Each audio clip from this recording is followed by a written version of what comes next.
single day I'm gonna make something great. That's my...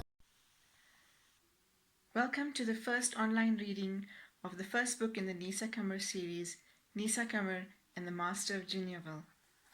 Nisa Qamar is a hopeful 10-year-old living in Johannesburg, South Africa, with her single mum, her annoying little sister Aisha, and her brat pack 3-year-old twin brothers Ali and Isa. Like most young girls her age, Nisa loves books, ice cream, bicycles, and hanging out with her best friend Fahima. She looks forward to holidays with her grandmother, who tells her tales of J-folk and wonderful stories from the past. Gran teaches her special things like the verse of the throne. She also loves trees and the creatures that live in them. But Nisa has a special, secret gift. Is it her imagination, or is it real? This is what helps to uncover an evil plot to take over her school, the Iqra Academy of Excellence.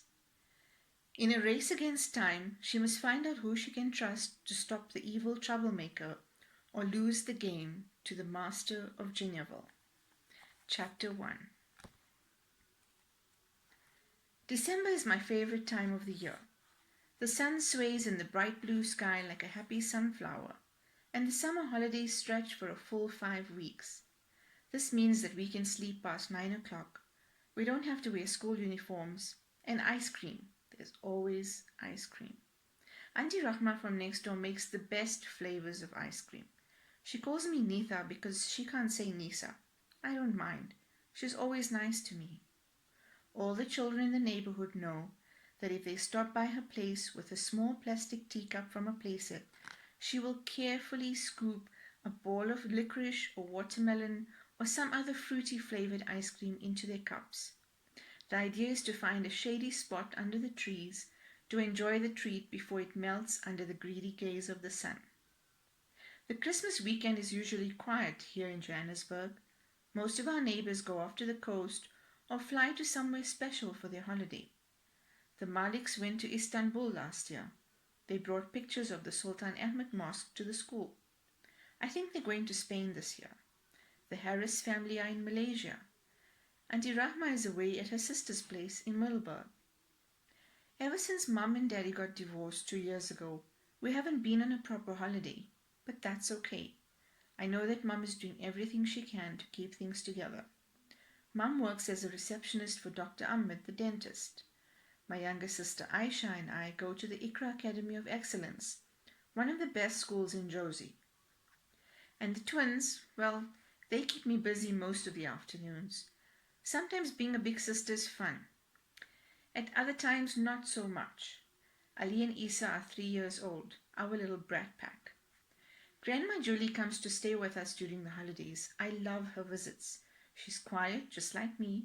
She lives in a small town called Mokopane, where my mum grew up. She has a kind twinkle in her eye when she looks at us. And when she speaks, her voice sounds like bells on a wind charm. It makes sense that the weekend is quiet as it's my birthday weekend. We'll stay in, Mum will bake a cake. She'll make a small fuss just like every other year. The difference is this year, I, Nisa Qamar, will be 10 years old. It's a whole new number, 2 digits. On the morning of my birthday, I can smell the yummy cake in the oven. Mum and Grandma Julie are sipping their tea when I get to the kitchen. Salam, birthday girl, Mum says. Oh, there she is, Gran says. She pulls me closer and wraps me in her arms. The smell of her rose talc tickles my nostrils. She takes out a small pink gift box from the pocket of her wool jersey and hands it to me. A silver ribbon is tied over the lid. I tug at the bow to open it.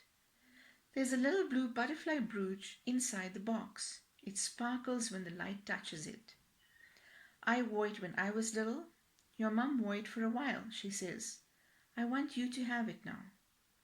Mum pulls me into her lap and kisses my cheeks, and then she plants a kiss on my forehead. My baby girl is a big girl now, she gushes.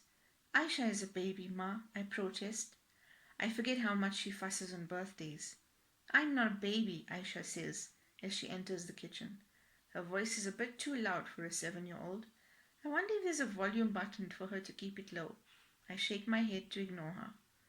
You'll always be your mummy's babies, Gran says. She knows what she's talking about. I see Mum and her smile at each other. The twins are outside in the courtyard. I can hear the noise of their plastic scooters scraping the brick pavement. I don't hear a bang or a clash, so it's a big surprise when Ali starts screaming. Mum is the first to rush out the kitchen door. The rest of us follow her. What happened? Mum is in panic mode. Ali and Isa are still seated on their scooters under the old maple tree at the edge of the courtyard. They're facing the tree. Mum is standing behind them. By the time I step up to them, they're pointing at the tree stump. Of course, there's nothing there. What kind of joke is this, boys? You gave Mummy a shock for nothing, she says. She turns around and stomps back into the kitchen with Grandma and Aisha behind her. The twins look at each other and shrug their shoulders, and then they return to their game on the bikes, racing up and down the courtyard, squealing at the top of their lungs. I feel a chill near the back of my neck, and I turn back to look at the tree. I see two eyes blink once. Something moves behind the tree, and in a split second, it's gone. Stray cats. Thank you for watching. We'll return with Chapter 2 of The Master of Jinniaville.